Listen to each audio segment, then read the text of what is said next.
Beyond a book presentation, but a special gathering with all the trappings of a reunion of sorts for a class of Nigerians that at one time or the other presided over the affairs of the country. Nigeria's current leader, other high-profile guests from within and outside joining for the presentation of the autobiography of former military leader Ibrahim Badamasi Babangida and a fundraising for his proposed presidential library. You have not only contributed to history making, you have contributed to documenting history. It is an important part of our nation building to keep accurate records. Please, don't be unduly worried about critics and pull him down syndrome. It is a significant gathering in many ways. Most of those on the front row here were either at one time or the other adversaries to each other. But today, life has come in full circle and are all here together witnessing an important documentation of Nigeria's history. There's a gentleman here who was an elected senator in 1992 in the course of Babangida's transition program. When Babangida annulled the 1993 election and General Abacha took over and dissolved the Senate, that senator tried to reconstitute the Senate in resistance to the dissolution. He was detained, charged to court. He escaped into exile. Today, he is also here to celebrate with his former tormentors.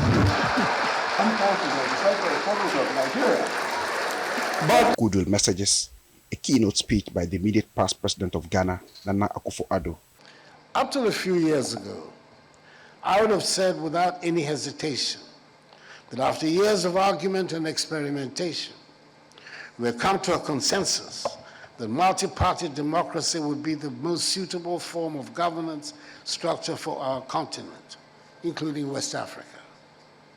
The regional grouping ECOWAS certainly thought that this consensus was accepted throughout its member states. In terms of your leadership, Nigerians know you contributed significantly in terms of the infrastructural development of this country and the social mobilization. We cannot write the history of Nigeria without dedicating a reasonable part to your service as the president of Nigeria.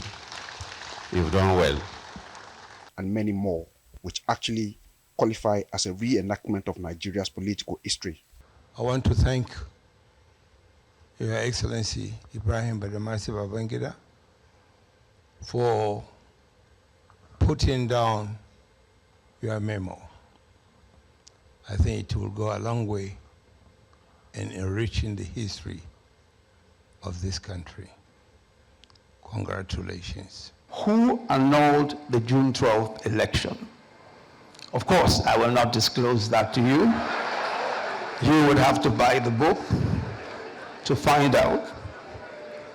He puts the facts out there.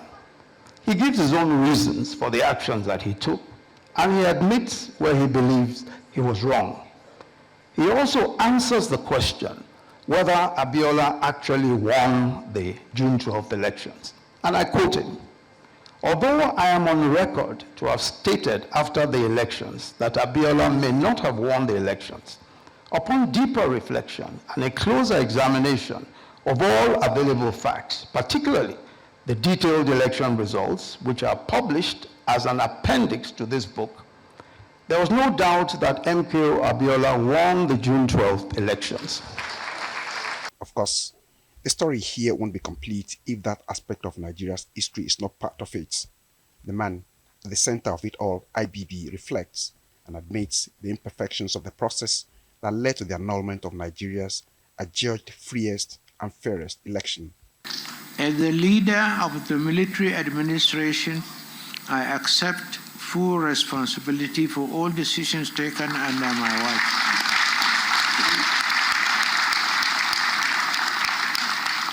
And June 12 happened under my watch. Mistakes, oversights, and missteps happen in quick succession. But I say in my book, in all matters we acted in the supreme national interest so that Nigeria could survive. Our nation's march to democracy was interrupted, a fact that I deeply regret, but Nigeria survived, and democracy is still alive. And to the challenges of now, here is Nigeria's current president. We find our leaders here. The situation that brought us together and the one that we continue from this moment on. The revolutionary courage that brought leadership out to build our country. I'm glad that, about what is happening in America and the Europe, the contradiction that we are seeing now all over. What is it telling us? It's telling us to wake up. That's how this event ends, but it is one that is certain to start a new round of debates on Nigeria's journey to the current political dispensation. Tokumbo Oyetuji, Arise News.